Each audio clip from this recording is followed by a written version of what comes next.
Magandang araw sa inyo. Andito ako si Daniel at ang aking kababayan na si Irep upang pag-usapan natin ang araling kasaysayan ng wikang pambansa sa pagpapatibay ng Pilipinong identidad. Tayo ay magsisimula sa kauna-unahang panahon o panahon ng mga ninuno. Sa panahon ng mga ninuno, katulad ng maraming mga banyagang kabihasnan at wika, ang Pilipinas ay mayroon ng panitikan. Nagmula ang panitikan ng Pilipinas mula sa sari-saring mga lipon at pangkat ng mga taong dumating sa mga kapuluan nito. May pagkakaagwat-agwat at dumating sa sinaunang Pilipinas, ang mga Negrito, mga Indones at mga Malay. Ang baybayin ay isa sa mga pagpapatibay na mayroon ng sistema ng pagsulat at pagsalita sa sinaunang Pilipinas bago pa man dumating ang mga pangkat ng mga dayuhan. May sarili ng panitikan ng ating mga ninuno sa panahong ito. Alibata ang kadalasang ginagamit natin. Gumagamit din sila ng mga biyos ng kawayan, talukap ng bunga ng niyog at dahon at balat ng pao ng kahoy bilang sulatan at matutulis na bagay naman bilang panulat. Subalit karamihan sa mga naisulat ng panitikang katha ng sinaunang mga tao sa Pilipinas ay sinunog ng mga Kastila. Nangabulok at natunaw naman ang mga ibang na isatitik sa ibabaw lamang ng mga balat ng punong kahoy at mga dahon ng mga halaman.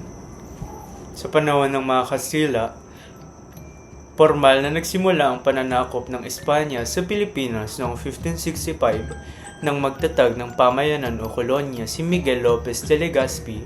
Nagtapos ito noong Disyembre 10, 1898 sa bisa ng Tratado ng Paris. Naging malawakan ang sinagawang pag-aaral ng mga misyonerong Kastila sa mga katutubong wika sa bansa sa layuning mabilis na mapalaganap ang Kristyanismo sa buong kapuluan. Dahil sa pag-aaral ng isinagawa na nabanggit ng mga misyonerong Kastila, lumabas noong 1580 ang bokabularyo ng wikang Cebuano. Pagkatapos, unang nangahas na sumulat sa wikang Tagalog noong 1571 ang prayiling si Agustin Albuquerque mula sa Mexico, subalit hindi ito na mapalimbag dahil sa paghadlang ng mga Franciscano. Gayunman, ang karangalang bunga ng pagsisikap na ito ni Albuquerque ay napasakamay ni Padre Juan de Plasencia, isang Franciscano, nang maipalimbag niya sa ilalim ng pangalan nito ang Arte y Diccionario de Tagala noong 1581. Magandang araw, ako si Ireb C. Valencia. Aking ipapaliwanag ang aking nasa liksik sa panahon ng Rebolusyon, Amerikano at ng Hapon.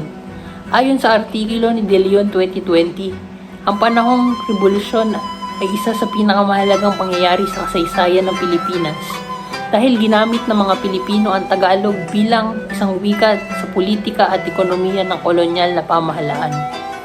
At noong panahon ng Amerikano naman, nagsimula ang dalawang gamit ng wika.